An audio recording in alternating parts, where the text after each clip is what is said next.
Why don't people like playing with Sona? This is a question that needs to be answered, with a conversation stemming from Aoki on Twitter, saying that people complain a lot when they get Sona on the team, despite her being obviously a fantastic champion overall. So that begs the question, why don't people like playing with Sona? Well, I think the answer is pretty simple. When you play with a Sona for the first 10 and 15 minutes, whatever your champion you're playing automatically becomes weaker when you're laning with a Sona or playing with one.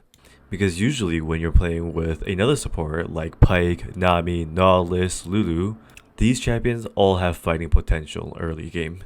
Some supports more than others, but Sona is one of the most egregious cases of an early game champion being weak. And when she's weak, that means you're weak. What does that mean? It means if you're playing Draven with a Sona, you won't be able to do as much as you would early game. And this is where I think the main hatred for Sona players comes in.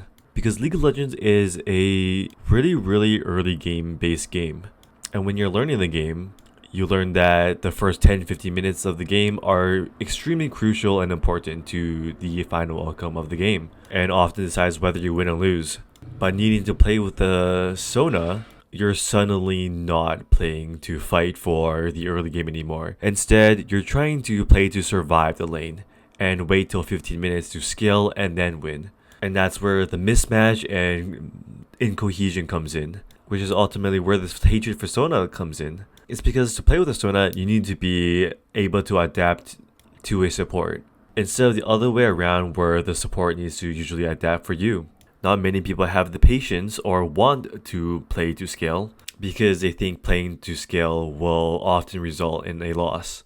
And it doesn't help that the champion looks worthless as fuck and is managed by a lot of people who are genuinely bad at the game. And by that I mean they have terrible mechanics, they don't know how to ward, they don't know any matchup, they don't know what your champion does, they don't know what other champions do, they constantly die, feed the game. But when they finally hit like 15 or 20 minutes, they become a little bit more useful and the game is more playable if you haven't lost the game by then. It's the same for when people don't like playing with enchanters, they prefer engaged supports. It's because when you're playing an early game champion, it just feels like you have a lot more control over the game. Nautilus or Sona, Lulu or Leona, Blitzcrank into an enchanter or like a squishy mage. These are all matchups in the bot lane that are relatively favored for one side in the first 5 minutes, and then favored for the other side in the later 15-20 minutes. So to wrap up my point, I think why Sona players get so much hate is that Sona players are usually pretty fucking dog shit at the game, and ADC players never want to play to scale. Any other problem is probably related to the champion being an enchanter, and that'd be the discussion of the pros and cons of picking an enchanter. Thanks for listening. If you have any thoughts on what I say, you can just leave them in the comments. See you guys on the next one.